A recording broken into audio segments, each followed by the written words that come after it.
So as I was uploading this video, a news story came out that GPT-4 is now available for free through Bing. So if you're using the Bing search engine, you might be able to get that large language model GPT-4 for free. So I just wanted to mention that at the top of this video, because a lot of this video is about whether or not it's worth paying 20 bucks, but it's definitely worth it for free. That said, the comparisons are still very interesting, so please enjoy the video.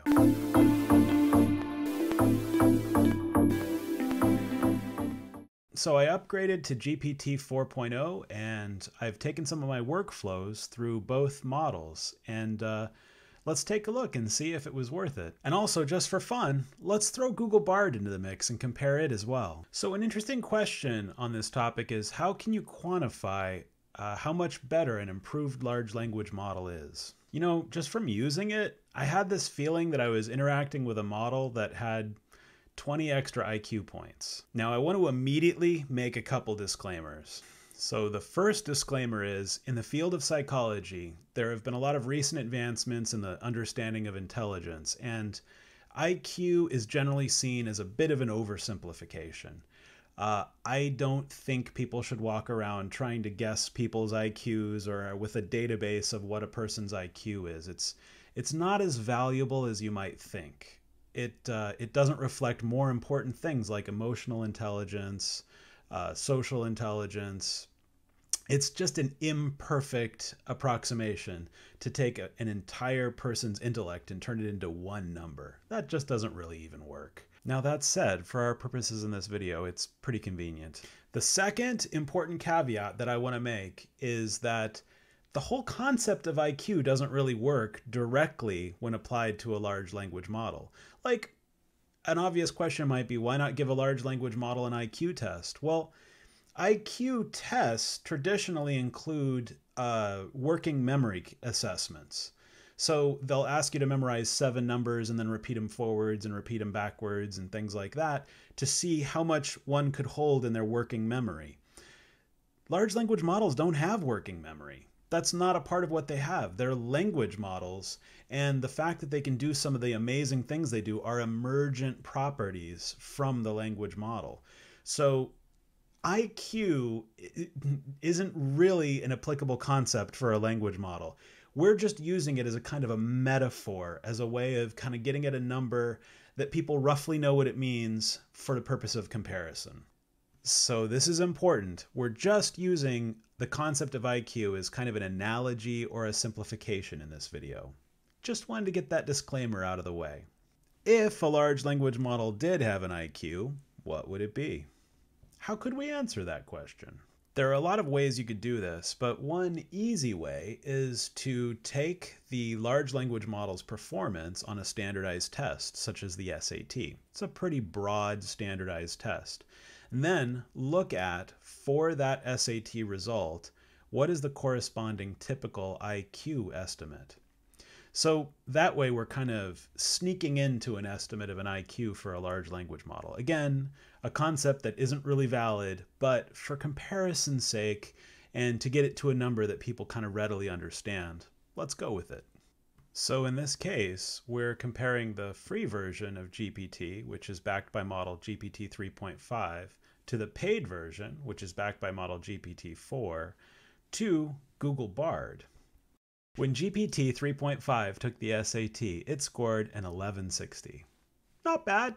I have some friends who got that. That score, according to this website I found that attempts to correlate IQ with SAT performance, which, by the way, is just a matter of averages, also not a precise science, of course, but that correlated to, according to this website, 120 IQ. If one were to think of a large language model as having an IQ, given that it doesn't actually have a working memory at all, GPT 3.5 would have about 120 IQ. Not too shabby. Next up, let's talk about Google Bard. So I don't know if this is the latest information, and I would strongly expect that over time this model will get more powerful as it goes. Google is a juggernaut in artificial intelligence, but Google scored a 1200 on the SAT. Again, not too shabby. And according to this website, that would correlate to 124 IQ. So Google Bard, 4 IQ points higher than GPT 3.5, if we're pretending that large language models could have an IQ. Lastly, GPT-4. So when GPT-4 took the SAT, and remember, one of their goals with GPT-4 was to get it to score very highly on the AP Bio exam, so it was kind of optimized to be a pretty good test taker. So take this with a grain of salt. But GPT-4 scored a 1460 on the SAT, which, according to this website, correlates to a 142 IQ. That's 22 points higher than GPT 3.5. So, is it worth it to have a superpowered assistant who will do anything you want as long as it turns into language that has an extra 22 IQ points? From my personal experience, I would say yes, definitely. But this might only apply to my use cases. Your use cases may differ. Let me just start by describing my workflow and where I touch artificial intelligence and what I do. So when I come up with a concept for a video, I try to record something really quickly off the cuff, and then I take that recording and I use the Whisper API from OpenAI. By the way, I made a video for that. If you want to learn how to transcribe video into text with the Whisper API, check below for a video I created on that topic. So I take that transcript and then I open up a conversation with ChatGPT and I say something like, I've got this idea for a video. Do you think it's a good idea? How can I rewrite it so that it holds a very intelligent audience's attention? That's you guys, a very intelligent audience. And I basically script doctor it by having a conversation with ChatGPT. The last step is I take my existing script and then the ChatGPT updates and I kind of blend them together so it goes back into my own voice so it doesn't turn into some robotic sounding thing. The real benefit of ChatGPT in that case is when you have a video that you think covers everything your audience needs to know, but you forgot that most people don't know some section of it. And GPT does a really great job of creating something that flows so that it keeps everybody on board and it keeps the audience understanding. To write the description and come up with the hashtag, there's a site called vidIQ that uses AI to try to help you come up with keywords that will be useful for the video to get attention. And then lastly, you post it on YouTube and their algorithm decides who gets to see it. I touch artificial intelligence and machine learning in 4 spots in my process.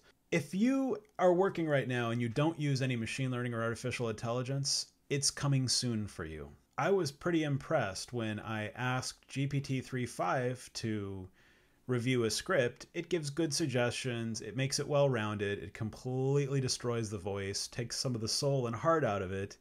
But GPT-4 actually added like script notes, like as if it was creating a scene. It would say, put your theme music here. It would include things that made it seem like it really could visualize a YouTube video, which, again, since we're talking about large language models with no working memory, as an emergent property, that is amazing. To me, it's definitely worth the $20 to upgrade to GPT-4. And that's just in one of my workflows. There's lots of ways that we're all starting to use GPT. And to have an assistant with an extra 22 IQ points is, I'd say it's worth $1 a point. A recent article that came out, which I'll put in the description below, cited that economists have studied the adoption of ChatGPT into business workflows and found that in the area of customer service, it increased productivity by 14%. And if you think about it, I'm not really sure that customer service is the #1 use case for ChatGPT, but it's a reasonable use case for it. But I think there are other areas, such as like programming, where the productivity increase could be even higher than 14%. Additionally, the folks who were using ChatGPT said that they were a lot happier in their jobs. They had higher job satisfaction. So a lot of folks are fear-mongering about the future with AI, but considering that there's relatively low unemployment right now and this technology helps to improve productivity, it seems like there's also a tremendous potential upside to these models being adapted in corporations and in business workflows. Depending on your workflow, if you really use this large language model, I can say without a doubt, it's worth $20 a month. What do you think? Are you happy pairing up with GPT or Google Bard? Are you worried about a dystopian future? Maybe leave a comment and let me know. I'd love to see other folks' opinions. I tend to be kind of glass half full about this topic. So please, by all means, leave a comment below. Thanks so much for making it to the end of this video. Be sure and like, share, and subscribe, and stay tuned for more videos to come.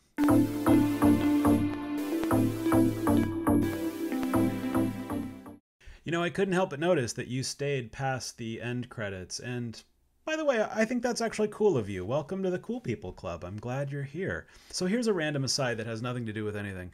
Last night I was hanging out with friends, and we were talking about the possibility that as artificial intelligence is so good at emulating people, could it be that someday a person will accidentally fall in love with an artificial intelligence? And my friend immediately said, you know what we should call that? Chat fishing. I don't know if that term has been coined before, but just in case it hasn't, I'd like to put a marker on the internet because that is the perfect term for falling in love with an artificial intelligence, getting chat-fished. Anyways, like I said, thanks for being cool enough to stay to the real end of this video, and I appreciate you, and we'll see you in the next one. The video is really ending now. Bye-bye!